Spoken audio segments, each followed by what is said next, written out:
या ठिकाणी आपण बघतोय की जसं तुम्ही म्हणालात कपिल सिब्बल यांच्याबद्दल न्यायमूर्तींनीच म्हटलंय की तुम्ही मजबूत बाजू मांडताय, त्यामुळे एक शिक्कामोर्तब झालाय की कपिल सिब्बलांचा आजचा जो एकंदरीतच सगळा पवित्र आहे किंवा जी भूमिका मांडतायत ती मजबूतपणे मांडतायत आणि ह्याला सर्वोच्च न्यायालयाच्या न्यायाधीशांनी देखील आता शिक्कामोर्तब केलंय की सिब्बल जी बाजू ठाकरे गटाची मांडतायत ती मजबूतपणे मांडतायत, त्यामुळे कुठेतरी आता ठाकरे गटाला होप्स जे आहेत ते वाढले असतील असं म्हटलं तरी चुकीचं ठरणार नाही भारत।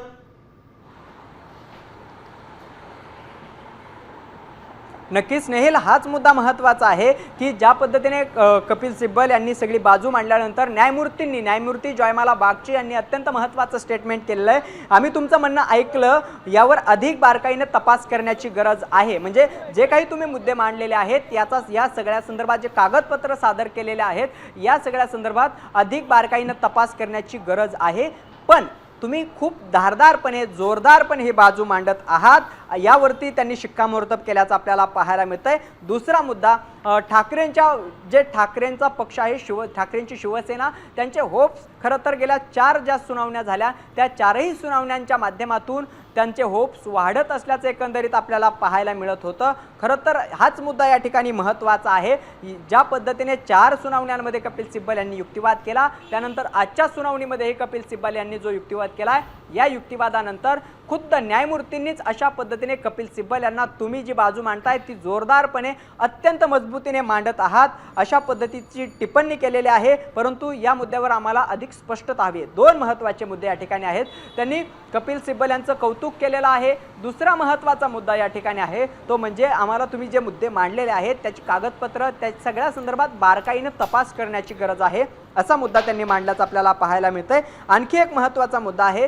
की तुम्ही जे मुद्दे मांडलेत यात आणखी स्पष्टता यायला हवी अशा पद्धतीचा युक्तिवाद हा कपिल सिब्बल यांच्याकडून सुरू आहे। तुमच्या स्वतःच्या तारखांच्या यादीत तुम्ही म्हटलं की समर्थनाची प्रतिज्ञापत्र जे दाखल करण्यात आलेली होती, ॲफिडेव्हिट ऑफ सपोर्ट, या ॲफिडेव्हिट ऑफ सपोर्टचाही उल्लेख या ठिकाणी न्यायमूर्ती जयमाला बागची यांनी केल्याचं आपल्याला पाहायला मिळतंय। आणि जी काही ॲफिडेव्हिट ऑफ सपोर्ट आहेत, प्राथमिक सदस्यत्व आणि जी काही कार्यकर्त्यांची कशा पद्धतीने समर्थन ठाकरेंनाच जास्त आहे, ठाकरेंची शिवसेना कशी खरी आहे, या सगळ्या संदर्भात स्नेहिल आपण एक गोष्ट लक्षात घेतली पाहिजे। आपल्या प्रेक्षकांनाही ती सांगूयात की ज्यावेळेस 2023 पूर्वी निर्णय देण्याच्या आधी ठाकरेंच्या शिवसेनेकडून या सगळ्या बाबत उल्लेख आला आणि त्या दृष्टीनं कोर्टाने खासगी मालमत्ता असल्यासारखं पक्षांना हे वाटतं, असं कोर्टाने त्यांचं मत मांडलेलं आहे, त्या मतावरती व्यक्त होणं मला काही उचित वाटत नाही। त्यामुळे न्यायालयीन गोष्टी आहेत,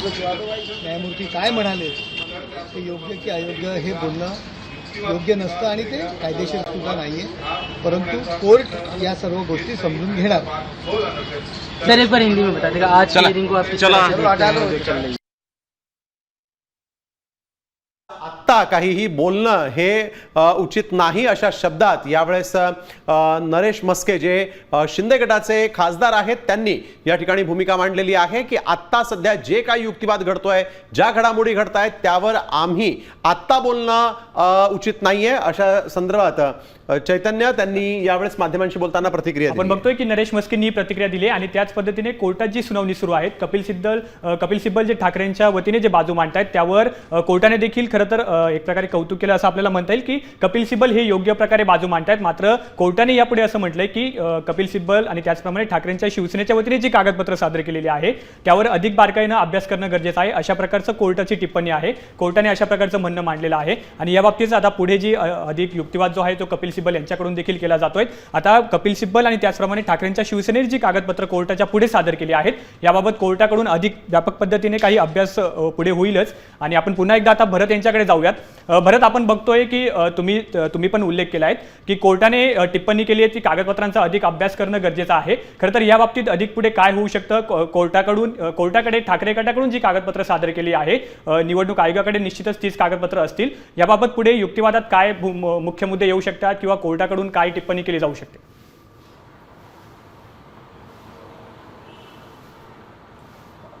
चैतन्य, दोन महत्त्वाचे मुद्दे यामध्ये आहेत. पहिला मुद्दा म्हणजे सध्या कोर्टामध्ये सुरू असलेला युक्तिवाद आणि दुसरा मुद्दा म्हणजे न्यायमूर्तींनी केलेली टिप्पणी. न्यायमूर्तींनी ज्या पद्धतीने टिप्पणी केलेली आहे त्यामुळे ठाकरेंच्या शिवसेनेचे होप्स वाढण्याची शक्यता आहे. त्यामध्ये त्यांनी पहिला महत्त्वाचा मुद्दा त्यांनी कपिल सिब्बल यांचं कौतुक केलेलं आहे.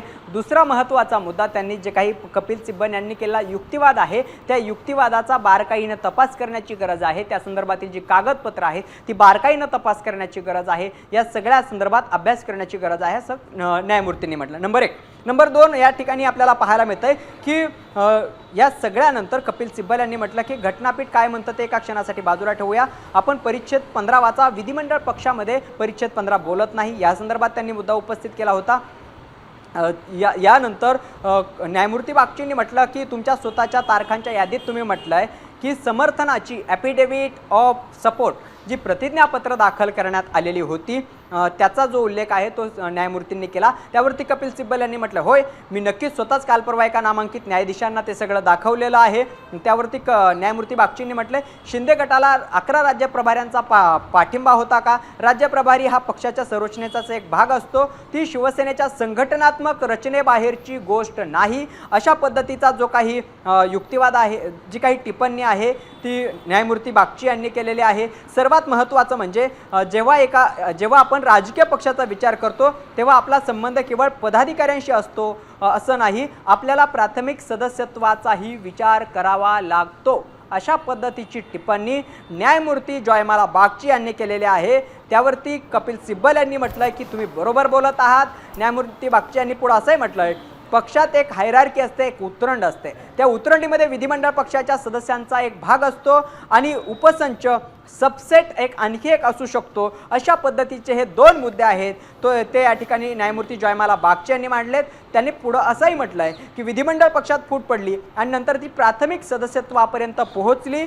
अशा पद्धतीत निवडणूक आयोगाने या वादाची तपासणी कशी करावी, परिच्छेद 15च्या उद्देशांसाठी तो एक प्रतिस्पर्धी गट ठरेल का याचा विचार आपल्याला करावा लागेल. ही अत्यंत महत्त्वाची टिप्पणी न्यायमूर्ती बागची यांची आहे की समजा विधिमंडळ पक्षात फूट पडली, ती प्राथमिक सदस्यत्वापर्यंत पोहोचली आणि त्यानंतर निवडणूक आयोगाला वादाची तपासणी करायची असेल, परिच्छेद 15च्या उद्देशासाठी एक प्रतिस्पर्धी गट तो ठरू शकेल का या संदर्भात त्यांना विचार करावा लागेल. असा अत्यंत महत्त्वाची टिप्पणी न्यायमूर्ती जयमाला बागची यांनी केलेली आहे. पुढे कपिल सिब्बल यांनी म्हटलं आहे मला नामांकित न्यायाधीशांचा मुद्दा समजला आहे, मला त्यावर उत्तर देऊ द्या. त्यावर कपिल सिब्बल यांनी पुढे म्हटलंय की ज्या पद्धतीने तुम्ही समाजवादी पक्षातील सरन्यायाधीशांनी मगाशी आपण आपल्या प्रेक्षकांना पुन्हा एकदा सांगू, सरन्यायाधीशांना ज्यावेळेस समाजवादी पक्षातील फुटी संदर्भात मुद्दा उपस्थित केला होता त्यावेळेस अखिलेश यादव यांनी भरवलेलं अधिवेशन हे बेकायदेशीर आहे असं पत्र मुलायम सिंह यादव म्हणजे त्यांच्या वडिलांनी दिलं होतं. शरद यादव आणि अखिलेश यादव अशा पद्धतीने पक्षामध्ये एक संघर्ष उभा राहिला होता, त्याचाच संदर्भ आता या केसमध्ये सुद्धा देण्यात येत असल्याचं आपल्याला पाहायला मिळतंय. खरं तर हाच मुद्दा यावरती आता कपिल सिब्बल यांनी पुन्हा एकदा एक मुद्दा मांडलेला आहे. त्यांनी म्हटलं की मुलगा जिंकला, मुलाच्या बाजूने मी मुलाच्या बाजूने होतो आणि मुलाच्या बाजूनेच निकाल आला असा सुद्धा मुद्दा आहे तो कपिल सिब्बल यांनी दिला. सरन्यायाधीशांनी पुढे म्हटलं की कुटुंब विभागलं गेलं, पक्ष ही मालमत्ता बनली, पण त्यांच्यात आपापसात तडजोड झाली होती ना, हे मुलायम सिंह यादव यांच्या मृत्यू होण्यापूर्वी घडलं होतं का असा सवाल त्यांनी उपस्थित केला. त्यावरती कपिल सिब्बल यांनी होय असं घडलं होतं असं म्हटलंय. न्यायमूर्ती बागची यांनी त्यानंतर एक महत्त्वाचा मुद्दा उपस्थित केला आहे तो म्हणजे अनुसूची 10. खरं तर आपण पहिला ज्यावेळेस ही सुनावणी सुरू झाली त्यावेळेस कपिल सिब्बल यांच्याकडूनही याच मुद्द्यावरती युक्तिवाद केला जात होता आणि आपणही अनुसूची 10 संदर्भात अधिक सविस्तरपणे त्यावरती चर्चा केली होती. आता सुद्धा न्यायमूर्ती बागची यांनी हाच अनुसूची 10चा मुद्दा उपस्थित केलेला आहे. अनुसूची 10 नुसार फुटीचा निर्णय घ्यावा लागेल, त्यानंतरच्या घटनांचा विचार केला जाऊ शकतो की नाही यावर तुम्हाला युक्तिवाद करावा लागेल. घटनापीठाने असं म्हटलं नव्हतं की विधिमंडळ पक्षातील फूट ही पक्ष आणि प्राथमिक संघटनेमध्ये पसरू शकत नाही.